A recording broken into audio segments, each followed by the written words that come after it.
Hi there, this is Josh from Literary Gladiators, and today I am here with the Q selection of the Alphabet Roundtable read. For the letter Q, I decided to read The Quiet American by Greene, which is a book that I really wanted to pick up. Unfortunately, it did not meet the expectations, if any were to be had, that I had for this book. I'm going to start by reading the blurb that is on the side of the page, because I think that would be the best way to lay out this book to you. I don't always do it. I generally prefer to paraphrase and put it into my own words, but I think that this will give you a general idea, and then I'll tell you my thoughts. I never knew a man who had better motives for all the trouble he caused. Graham Greene's narrator Fowler remarks of Alden Pyle, the eponymous Quiet American, of what is perhaps the most controversial novel of his career. Pyle is the brash young idealist sent out by Washington on a mysterious mission to Saigon, where the French army struggles against the Viet Minh guerrillas. As young Pyle's well-intentioned policies blunder into bloodshed, Fowler, a seasoned and cynical British reporter, finds it impossible to stand safely aside as an observer.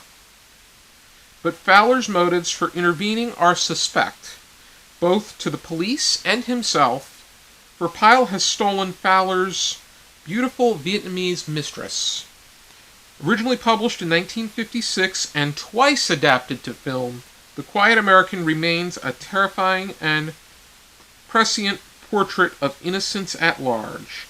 This Graham Greene Centennial edition includes a new introductory essay by Robert Stone. I generally do not read essays for books, and if I do, I wait until after I finish, because I generally like to go in with a clear mind. That's why I don't really like to read annotated editions either. I will read annotated editions, but after I finish reading it myself. However, the only positive thing that I could say about this book is that I would consider picking it up again if it's in the matter of analysis, because I think that as a character study, this book fascinated me enough to want to look it over on that front. However, with that being said, I found this book to be forgettable, outdated, dense. I didn't really like the sequence and the way that it was handled. They really bounce around as far as Thomas Fowler's narration is concerned. And we're getting his point of view. And to me, I mean, it's clear that he has a bias, and it's clear that he's not very likable. But to me, Alden Pyle, it feels like our perception of him is very watery. I don't really get a good sense of him. We do know that he means well, and that he wants to start a more traditional life with Phuong, who is the Vietnamese woman that Thomas Fowler is engaged in an extramarital affair with. And Fowler himself says that he wants to have her with him for his own selfish needs, even though he does want to divorce his wife.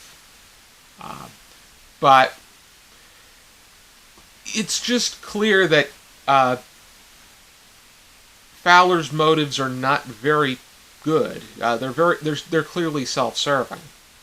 But that's the whole study on that front is what interests me. It's the way that this is executed that doesn't. And I was disappointed by this one. I gave it 2 stars out of 5. I want to thank you for tuning in to the letter Q of the Alphabet Roundtable read, and I hope that you check out some more of our submissions for this wonderful collaboration. For now, and as always, I encourage you to keep reading.